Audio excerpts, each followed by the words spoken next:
Greetings from the middle of the South Atlantic Ocean. My name's Tony Toller and I'm here with my friend Bob.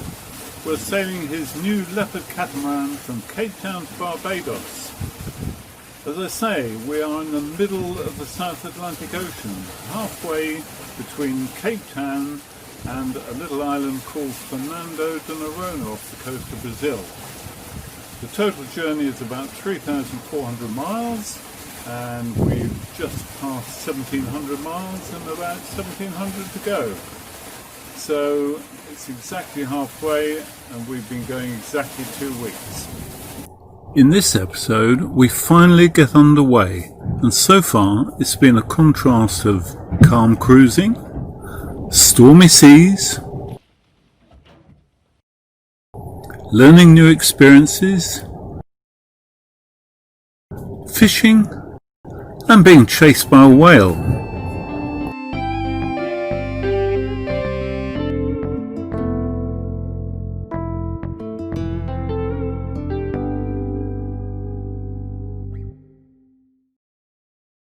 A few ancillary things have broken or gone wrong, but the boat itself has so far proved strong and seaworthy. Disturbingly, 2 of the broken items have cruise safety implications and should be far more robust. The Navtex is designed to relay storm warnings to sailors, but the aerial that came with it appears to be unable to cope with such events. The plastic cover disappeared, leaving the circuit board open to saltwater corrosion. Luckily, we have other sources of information. This tube of plastic and aluminium is designed to sit high in the rigging and make us visible to other ships' radar. Sadly, this one came apart in the storm. It seems to have been held together with sticky tape. The other end is high in the rigging somewhere. I also want to mention our experience with the new Danboy that came as part of the safety packet. This is a piece of pipe weighted at the bottom with a float in the middle and a flag on top. The idea is to throw it in the water as soon as somebody falls overboard to make them easier to find in rough seas. Well, Bob went to demonstrate ours to an interested passerby in the marina, and it came apart in the middle. Just as well we found out while still moored up. On June the 6th, for only the 3rd time since taking delivery of private bucks, we slipped our mooring.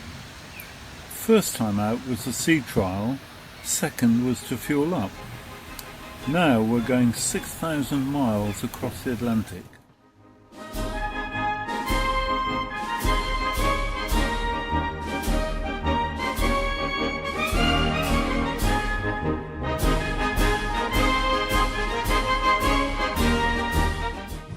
See you down the track somewhere.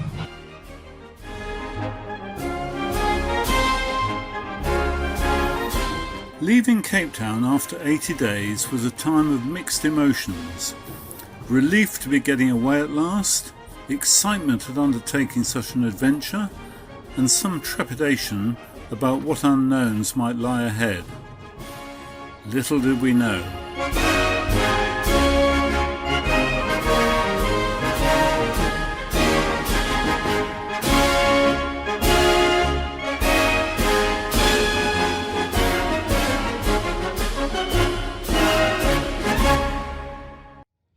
Last view of Table Mountain. Scenery here is very beautiful.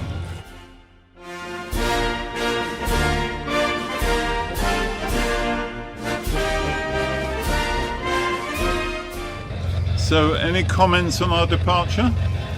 Just glad to be away. Looking forward to it. And I'm also looking forward to your fine breakfast in an hour or so.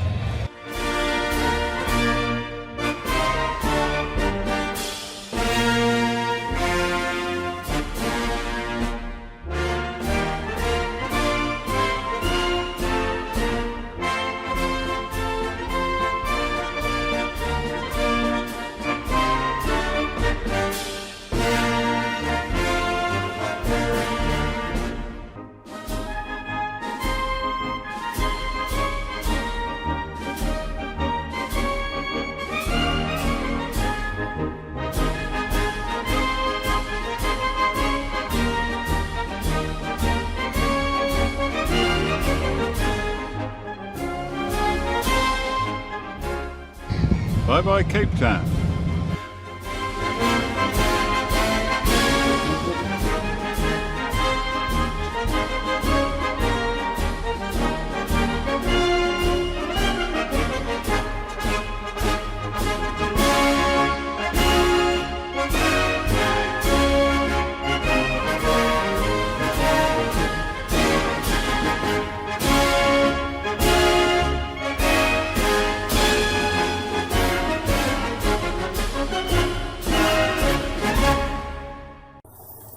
Here we were, two pensioners in a brand new but untried boat, setting out to travel a quarter of the way around the world, possibly without being able to stop en route, or maybe even on arrival.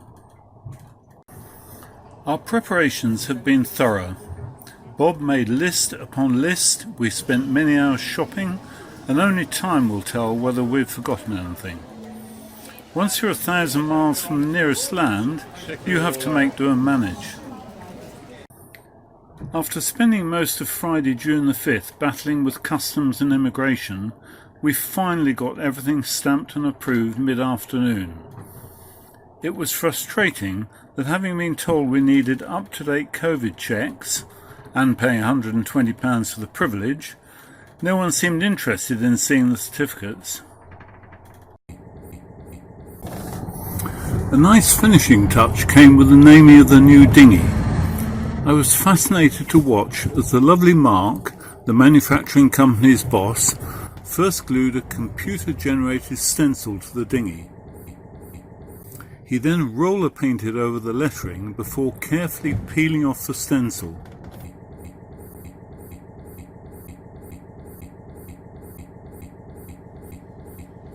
The last job was to delicately pick off the isolated bits of lettering left behind.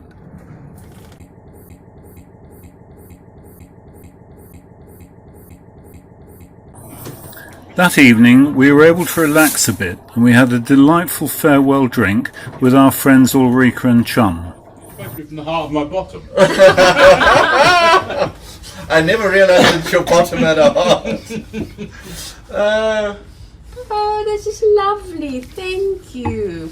And I have Buy to a be junkie. honest, there is a card for you on our Counter. on our counter. And I still see But wait till we actually leave. Yes, and, but it's to give it to you tomorrow. You might be here longer That's than us. lovely. Thank you. Thank you, thank you, thank you. It's a really...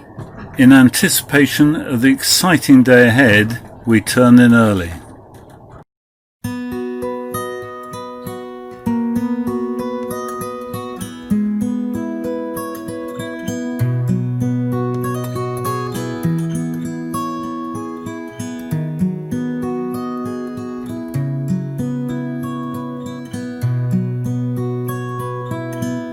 Galleries of pink glass, crystal nights with diamond stars, apricots preserved in jars. That's my home. Land of oceans in the sun, purple hazes, river gum. Breaks your heart when rain won't come. Breaks your heart.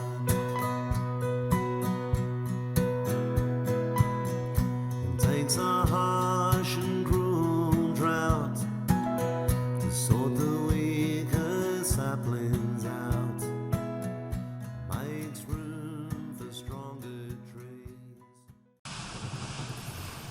There's a remarkable difference between a catamaran and a monohull. Just look at this view out of the kitchen window. Many a cook would pay handsomely for that, but in this case you get constantly changing scenery thrown in too. I last crossed the Atlantic with our friend Richard in 2006. He owned a 45-foot concrete ketch called Soka, built in Germany in the 1970s. The difference could not be more striking. Just look at the cramped galley quarters.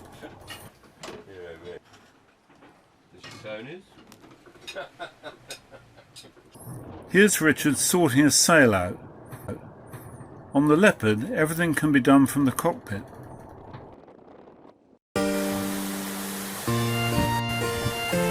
Now compare all that with this apartment on floats.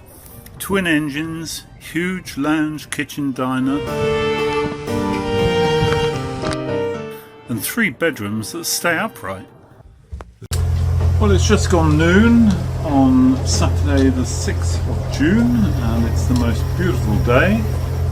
Very flat calm and just starting to cook breakfast. It's going to be more like a brunch, but we have bacon, tomatoes, eggs, and I'll make toast with our electric toaster.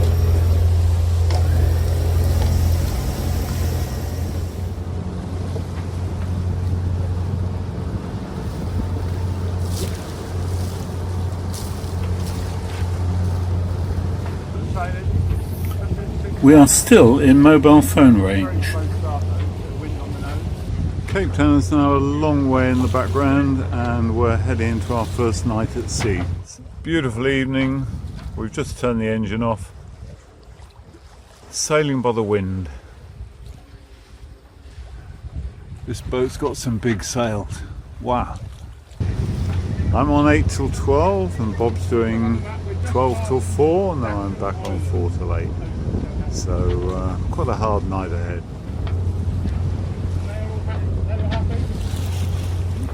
Just about to mix the gin and tonics.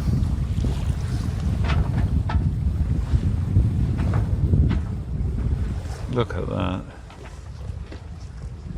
Bob, you spoiled the picture. Sorry. I'm joking.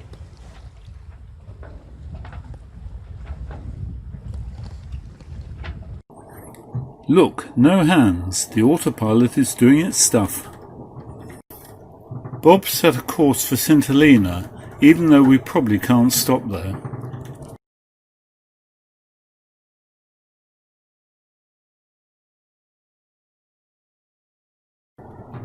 The AIS setting illustrated here is to show up any vessels within 4 miles. In this case, none are indicated.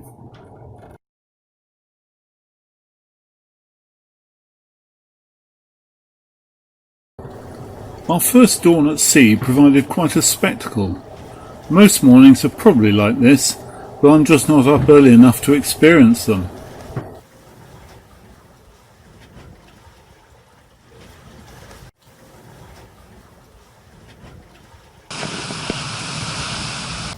She's a biggie. As expected, while we were still close to land, Bob caught 2 tuna from trailing lines within an hour of each other.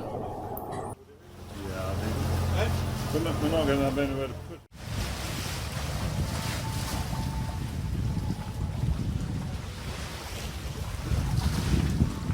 Just over a day out from Cape Town and sailing well. Both the main and the jib are up and we're doing about 5 or 6 knots. First 24 hours we covered about 112 miles. Wasn't too bad considering we didn't have much wind we motored the first few hours. Nice to be able to eat al fresco.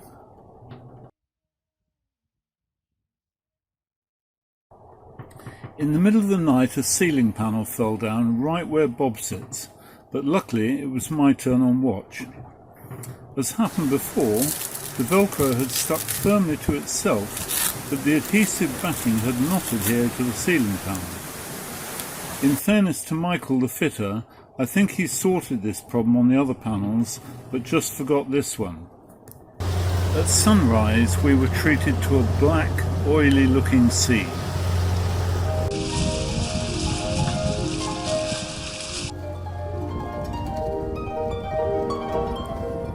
2 further tuna were hauled aboard in quick succession, but with the fridge already full, it was their lucky day and they went back in.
The remainder of the day it was very pleasant cruising, but by sunset conditions had started to deteriorate.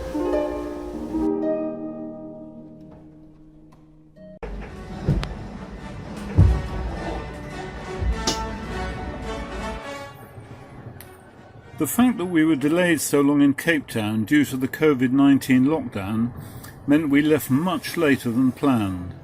June is well into winter here.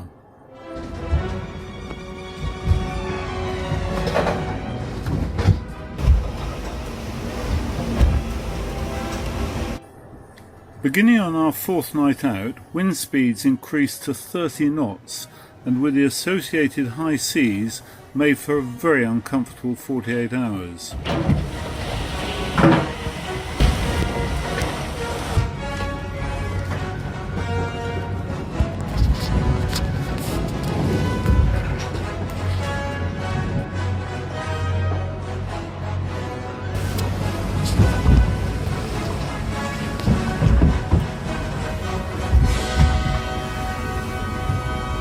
In fact, it would be a further 3 days before things really return to normal.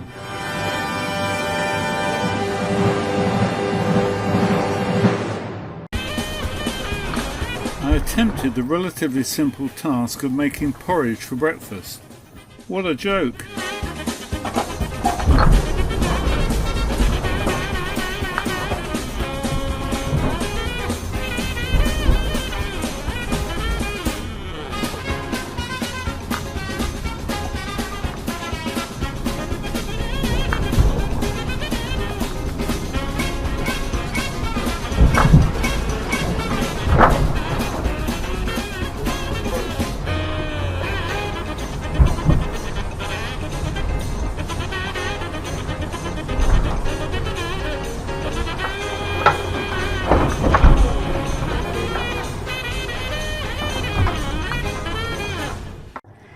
And now, a special request. On the last night before lockdown in Cape Town, we managed to visit a great little bar in the Woodstock area. The atmosphere was superb, and I don't mind admitting I had rather too much to drink. My skipper cruelly videoed me trying to sing YMCA. But even more meanly, he's told me he'll leave me in Brazil if I don't include it.